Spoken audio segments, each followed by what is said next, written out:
A Chinese company bid $4.7 billion last week to take over Smithfield Foods, which is America's biggest pork producer. This would be the biggest Chinese acquisition ever of an American company.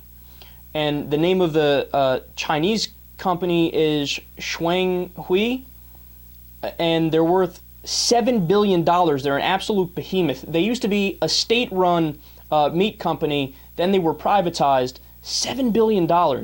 And they are the dominant sausage maker and pork producer in China.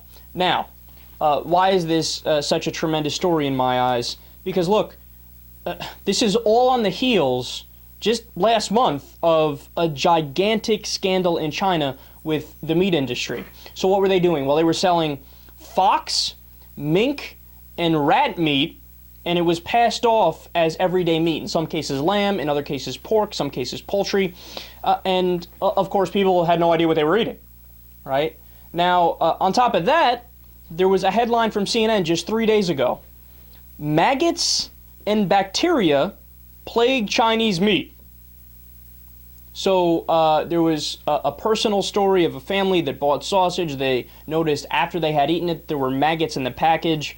There were kids that got violently ill, diarrhea, vomiting, and it was widespread. And on top of that, there was another scandal that there's an illegal chemical called clenbuterol, which is used in meats that can actually be extremely toxic to humans, and they use it particularly, I think, with pigs, because they want to get them to the right size and the right percentage in terms of leanness of meat. And I guess if you don't cook it the right way or whatever the case may be, humans actually do get sick from it. And so they were caught using clenbuterol, and thousands of people got violently sick in China, including some that just died, right? So look at this. On the heels of just reading about 1,000 stories that said, oh, Chinese meat companies, they're no good. They're completely unregulated. They sell rat and mink and fox and pawn it as other meats. They got maggots and bacteria. They use illegal additives to the meat.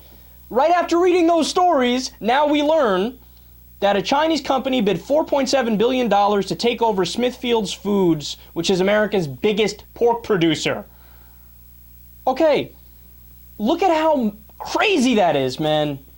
Is that what we want to do with our meat company? Make it like that? But here's the thing. Now, some people might say, well, Kyle, maybe by the United States acquiring, or the Chinese company acquiring this, maybe they'll start abiding by our food standards, which is slightly better than their food standards. If you actually believe that, I have a bridge to sell you.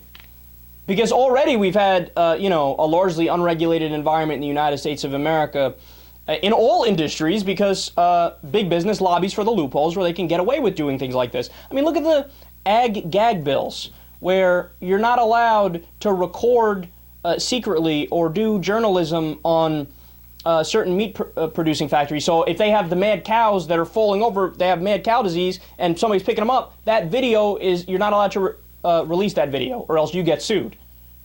So they've banned free speech and journalism in terms of the meat industry, right? No, this has disaster written all over it. But then the plot thickens even more. Because, so how is this happening? And who are the people that are pushing for the deal? Goldman Sachs, CDH Investments, Singapore's Sovereign Wealth Fund, and New Horizon Capital, which is a private equity firm co-founded by the son of the former Chinese Prime Minister Wen Jiabao, they all own large portions of those two meat companies, right? The Chinese one and the American one. And they stand to make a tremendous amount of money by merging the companies together. Now, the only maybe bright spot in this whole story is that the United States government has to approve it, right? Now, in any sane world, the United States would certainly invoke the Sherman Antitrust Act. They would understand that this is kind of like a monopoly. It's a business getting too big. They would corner the market. It would be unfair competition. It wouldn't be a true capitalism, right? That was the whole point of the Sherman Antitrust Act, to stop anti-competitive moves like this. So hopefully they will strike it down, and hopefully they'll say we're not going to allow this to go through. But number one, I wouldn't hold my breath for that because if I had to guess, I think they would approve the acquisition. And number two, if it goes through and this is allowed, we're done. Pack it up. Let's all pick up a different hobby, because I'm telling you, we will not get anything accomplished in the United States of America in terms of good policy, because money has just completely corrupted our politics to the point where there's simply no hope until we get money out of politics. We won't get anything. You can forget $1 raise in the minimum wage, not happening until we get money out of politics.